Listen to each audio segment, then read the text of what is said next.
All right, hey everybody, back with another news feed video here for you. Don't forget, I post a video every single day, 1, 2, or 3 videos. So hit the subscribe button down below. This one, Edmund says on here, the most reliable used cars under $15,000. So let's take a look at what they got to say on here real quick. They say for a small car, a 2014 to 2018 Mazda 3 is what they're recommending. It's got choice of two four-cylinder engines, manual or automatic transmission. All-wheel drive is not available, but you'll find next-generation Mazda 3 that debuted in 2019. High mileage examples of this version sometimes squeak in just under 15K. So pretty cool. Small SUV, they're calling for the Honda CRV 2012 to 2016. And Honda makes great vehicles. You're going to see another one here, mid-size car, 2013 to 17. Honda Accord, they're saying too that you can get that under $15,000. Mid-size SUV. A 2014 to 2019 Toyota Highlander. So you can get these in there as well too. And then for a pickup truck, they're saying a 2015 to 2005 to 2015 Toyota Tacoma. They're saying it's tough to find one with less than 100,000 miles for 15 grand, but you can find it. Or even saying if they're clean and maintained properly, don't worry too much about the 6-digit odometer reading because it's an original old Tacoma. They last. They were running a 4.0 and they're fantastic trucks, and they worked excellent. So they're saying that, but I will say this.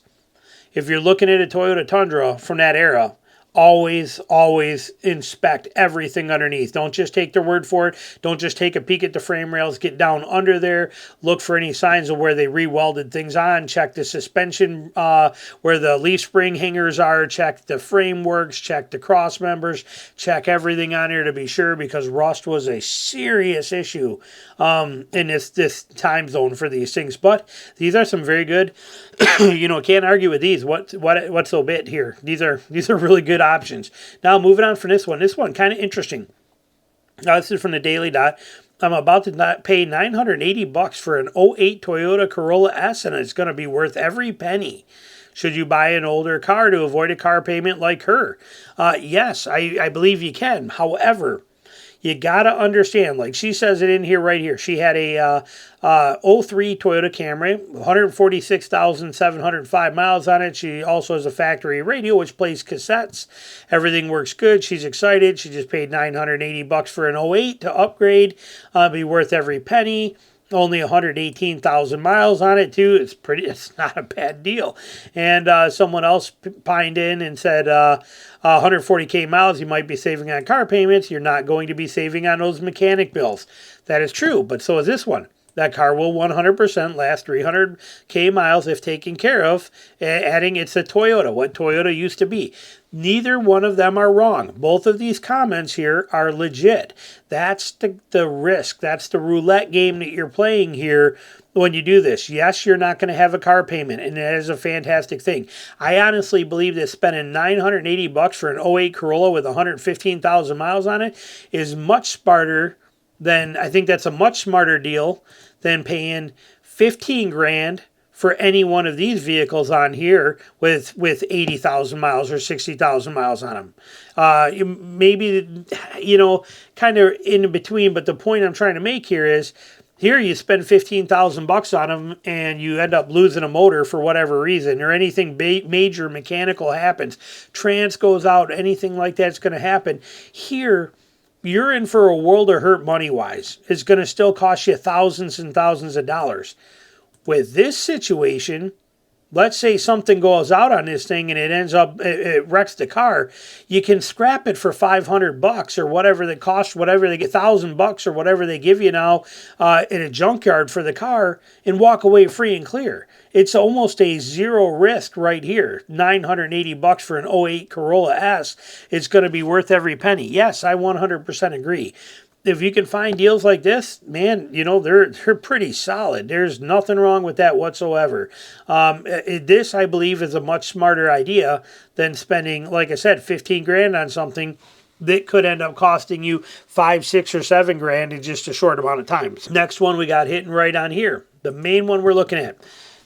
Most Ford F-150s get cheaper in 2025, but there is a catch. This is the stuff that I've been making videos on Ford lots and being pissed about. Well, now they're breaking out the details for us, and they broke it down for the 2025. Here's all the trims that lose and gain in costs. However, because it is so detailed, I have to almost read it to you. Okay, I can't summarize this, so we're going to kick it off. The main part of the story is that the 3 trims for a popular pickup have decreased in price by $1,200 to $2,300. The bad news is these costs come at a content reduction. Okay, so Blue Cruise is one of them.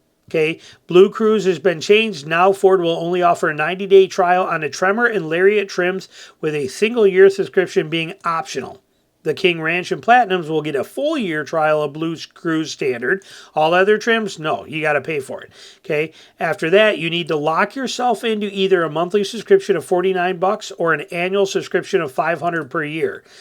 If you're willing and able to make it the deal of a lifetime, you can do it up front. One-time purchase. It's going to cost you $2,500 at the time you get your F-150 with Blue Cruise, or you can pay the subscription dealers on here too. You're doing a subscription base, and you did it for 7 years. It's going to come out to $3,500, where you could have bought it for $2,500 if you bought it when you bought it, at the time you bought the vehicle, if you paid for it in full. So Blue Cruise, there's your new situations with it. Now, if you were hoping to get dark bronze or avalanche colors for 2025, they're gone. They're not available no more. Instead, what do? You get gray and white. These are their colors. They will be replaced with gray and white. So there you go. You will also lose that ability for now. For the 2025 XL, there no longer has a standard feature, and despite that loss, it's going to cost you, those are the colors we're talking about, it's going to cost you $1,915 more. So you're going to pay for the XL version. You're going to 41K rather than 39K. That sucks. 3 trims of the F-150 will come at a lower entry cost, okay, other than the XL, but they will lose a lot of their stuff out of their base package. The STS starting point, 200B, will be $1,185 cheaper than the other one, the 2024 was. It's a 200A starting at $44,810. Is what it is now. To bring that price down, 18-inch wheels are going to replace the original 20-inch wheels.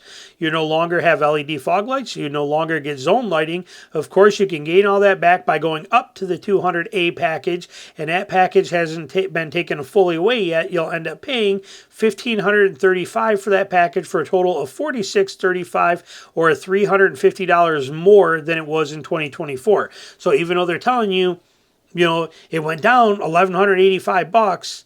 It really, if you want the same exact thing was what a STX was, it actually cost you $350 more. Now, here we go. Both the XLT and the Lariat are cheaper too, with similar decontented packages. Entry levels are reduced by $22.35. The $180 price tag of the XLT 300A package comes with a content cost of the chrome accents are gone on the door handle and the grille, 6-inch running boards, dual zone automatic climate control, wrapped steering wheel you could get in 2024 model year. You can also restore these by now going up to the 301A instead of the 300A package for $1,585, making the XLT the same standard equipment as it was for 2024, more expensive. Now it is coming in at $51,765, but you won't gain the 360 view camera, Pro Trailer Backup Assist, Pro Trailer Hitch Assist. You will only receive that if you go to the XLT 302A package. But Ford currently doesn't have that package listed at the time of publication of the story.